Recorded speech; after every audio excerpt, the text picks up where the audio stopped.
what do we have here that's holding up traffic? Gotta be careful. Holding up traffic. Gotta be careful. Holding up traffic.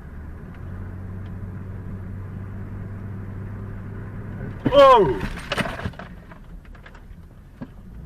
Yeah, that was a smart one. Yeah, that was really smart to do.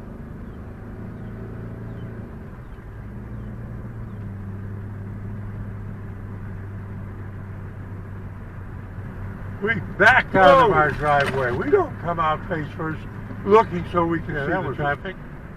Why would we do that? Oh! Yeah, that was a...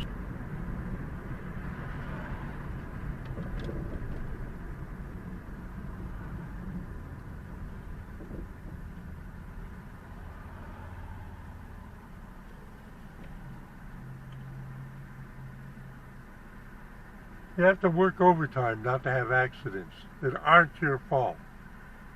Steve A. before you, saying see you in 73.